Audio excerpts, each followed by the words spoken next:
Wednesday, February the 14th, 2018, to you. Oh, St. Valentine's Day! Today we commemorate love and friendship.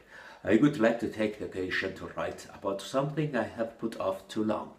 On Friday the 9th, Mrs. or Miss, we do not know, Kim Yo-jong met South Korean President Mr. Moon Jae-in in Seoul. That visit marked the first time a member of North Korea's Kim family stepped foot in South Korea. Mrs. or Miss Kim delivered an invitation to visit the North to President Moon. Such visit would mark the first inter-Korean summit in more than a decade.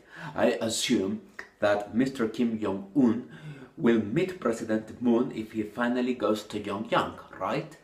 By the way, I found pretty amusing the coverage Miss Kim received during her visit to Pyeongchang. Yes, she is Mr. Kim Jong-un's younger sister. She's charming, high-tilted chin young lady. Is there something I'm leaving out? Oh yes, she's also North Korea's director of the Department of Propaganda and Agitation.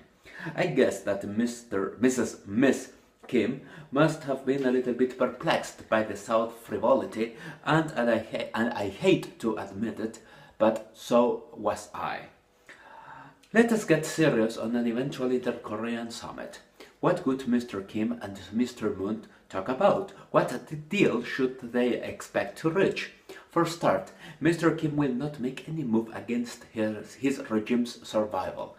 So we must forget any hope of an agreement on the denuclearization issue. If Pyongyang abandoned its nuclear plants, then North Korea's totalitarian regime would collapse almost immediately. That said, also Seoul must be very careful lest it may be seen as a traitor by its allies.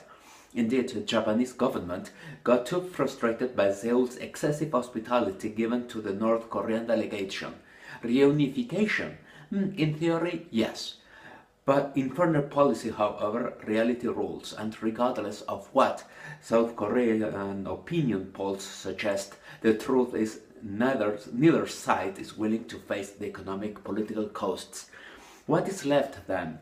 The likeliest outcome could be that Pyongyang would allow some family meetings. In exchange, the South would supply food and drugs in order to ameliorate North Korea's famine.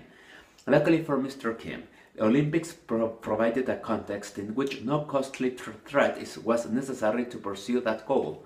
Oh, I forgot.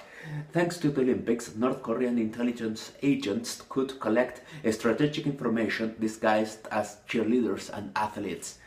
Finally, I have some words for Miss Kim. She had better not be conceited. Her brother will not let her become too powerful.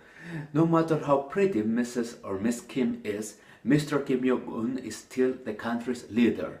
Besides, we all know how he treats relatives. The world is still on.